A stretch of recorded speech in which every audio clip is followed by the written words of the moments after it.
Brant, let me ask you a question. Today, when someone is looking, just the word shaman, you go on the internet Uh-oh. and there are pages and pages. Everybody today is a shaman.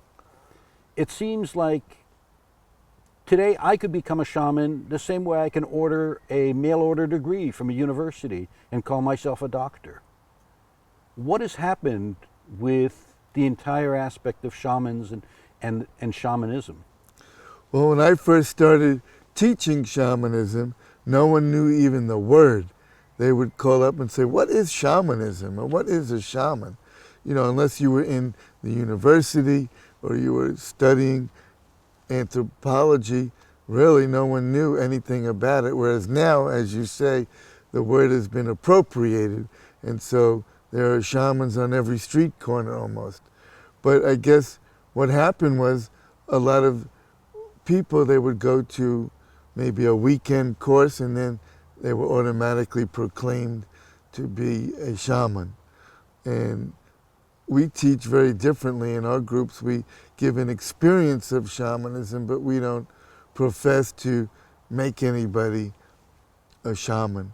And the only person that's really gone through an apprenticeship with me is my son, Nico.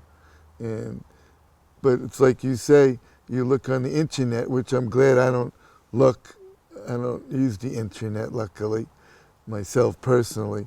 So I haven't seen that, but I've heard that there are pages and pages of shamans on the internet. And I think, you know, maybe they've paid money to get a certificate, or they've just somehow been able to appropriate the word shaman. And so it's kind of sad that that has happened, but I think there's no stopping it now.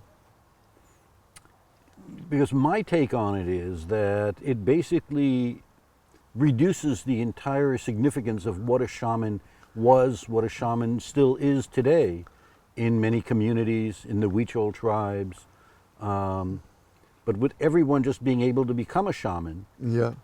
it makes it very difficult for people to decide who is real and who isn't.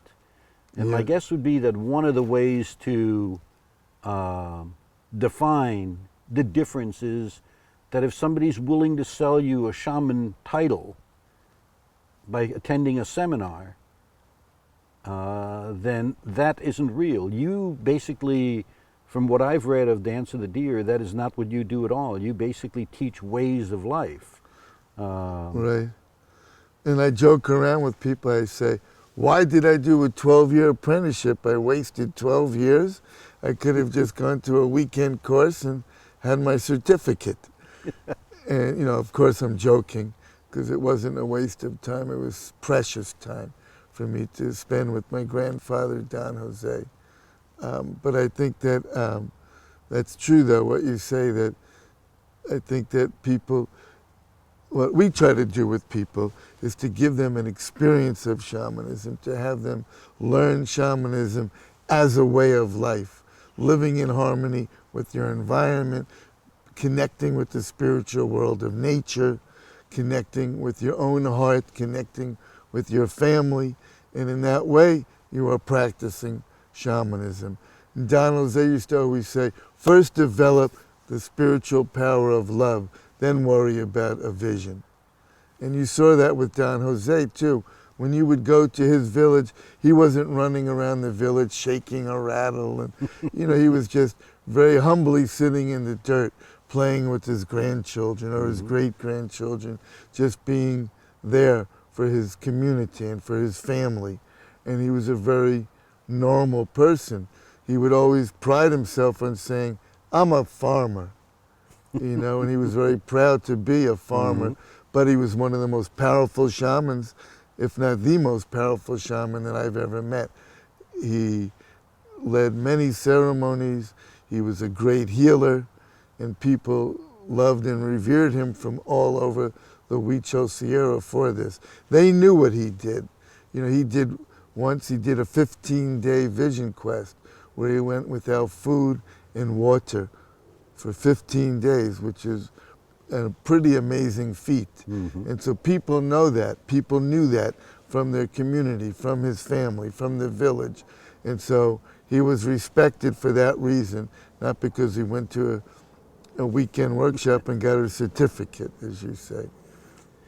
I would also say that I've seen schedules for Dance of the Deer, and you seem to have workshops basically in Europe, in Asia, all over the United States. How did you decide that you would basically do this and basically sacrifice yourself with the kind of travel that you have to do? I know sometimes I ask myself, how is this happening? Because I travel quite a bit all over the world. But it started because I was at a weekend workshop and somebody came from Germany and they said they wanted to come and participate, but they had no money. And could I just let them come in and they would help in the kitchen? And so I thought, okay. So I let this young man come to the seminar, retreat. It was a 2.5-day retreat. And then he went back to Germany and he told this doctor there, Dr. Wolf Buntig, he told him about my seminar, which he really had a good time, this German young man. So Dr. Buntig invited me to his center. He had a center in Germany, and that's how it all started. And that's where I still go until the present time. I was just there 2 weeks ago it's in between Garmisch and Munich. And so that's how it started. And then when I was in Europe that first time, the people loved it at the center, and they were planning a catalog. They were putting together a catalog, and they said, hey, why don't you come and do a long group? Because I was doing a 5-day group. Can you do a 3-week group? I said, sure, I could do a 3-year group if you wanted me to. So they said, all right, and they put they promoted this 3-week group in the Toscana, near Florence. And so that's how I started going to Italy. And then little by little, I started going to different places. It was just an organic, you could say, an evolution. Then people heard about me in maybe New York, where I was originally from. So they invited me back to New York. And it just happened little by little. Your life would be so much easier if you just had seminars around your home base. I know, that's what a lot of people say. Why do you travel? But I love to travel. I love to meet different kinds of people, and I love to go to different places of power, different kinds of places. So for instance, I just was back east in New York State, where I was at Lake George, which is an incredible place of power in the Adirondack Mountains. You could still drink the water from the lake, and it's a very beautiful place of power. And I go to Mount Shasta, and if I just stayed home all the time, I couldn't go to these places. Or in Germany, we go to the Zugspitze, which is the tallest mountain on the European, it's the tallest mountain in Germany itself. And so we go there, and I go to Italy, to Mont Blanc, which is a very beautiful mountain as well, over 15,000 feet. And these are special places, and when we go there with people, the people get the energy from that place. We say Mother Earth has so much energy, and that we can go there and tap into the life force that Mother Earth has to offer. And so I could do that here in Santa Cruz, but it's also very important, I feel, to go to different places so that we can tap into the life force of Mount Shasta or Mont Blanc, and like that. So these sources of power is an integral part of shamanism, ritual shamanism, because I'm sure that there are different types of shamanism that would say, no, if we stand here underground and just go in a circle, that'll be good enough. Right. Well, the Huichols have that, but they also say it's important to go to a sacred place of power. They would go traditionally on a 2-week walk to the mountain where the sun was born. They would walk to the ocean, which was 100 miles away. And so they've always had, as part of their tradition and culture, the art of pilgrimage, of going to a sacred place, of praying at this place, making a ceremony there, thinking good thoughts for themselves and their family and for the place. So when you go to these places, you are empowering that place, because the Huichols talk about how they are guardians of the earth, and that by doing ceremonies at different places, you are empowering the earth for all people all over the earth. So for Don Jose, when he first started to come to the United States to introduce you to come to some of the seminars that you were planning where he was featured, it must have been a tremendous change for him from coming from this mountainous area in northern Mexico and basically going to places that he'd never seen, but the sources of power was what was important to him, right? Which was also local for him, right? Correct. Well, you know, in the beginning, I didn't even feature him. It was like a workshop that I was advertised to be at, and then I just showed up and said, hello, I want to introduce my grandfather, Don Jose, and the people went wild. They loved it because he wasn't even advertised, because I didn't know I would bring him up. Right. I would be in Mexico, and then spontaneously, Don Jose would say, yeah, let's go. And the same thing happened. And how old was he at that point? He was about 100. He was very flexible, very open.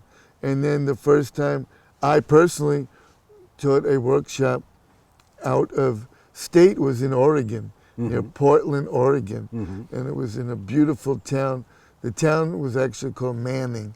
It was on the Sunset Highway, halfway to the ocean from Portland. And I was going there to teach, and it was just advertised, the people advertised me coming, and we were going to drive up in the morning. And I was living in Bodega, in a geodesic dome in Bodega. And we were getting ready to leave, and then he says, I'm not going.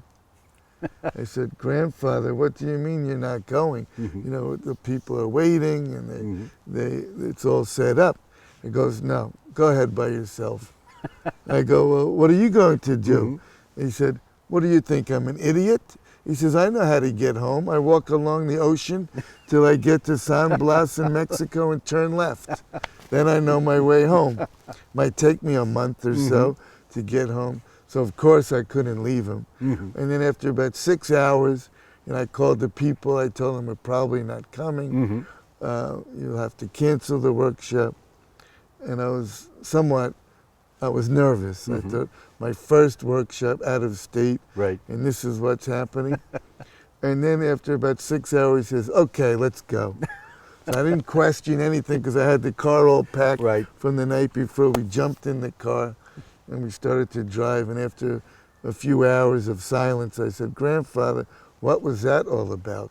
Because he never did anything like that. He said, I was just testing you to see if you were going to chase after fame and fortune and leave me here, or if you would stay back. He says, I hoped you wouldn't just leave me here, he said. And so we went, and it was a great time up there, a great workshop. They had a lot of wild plum trees, which the Huichols also have, a lot of wild plum trees. So he was eating plums for 4 days straight. So that's how I first started.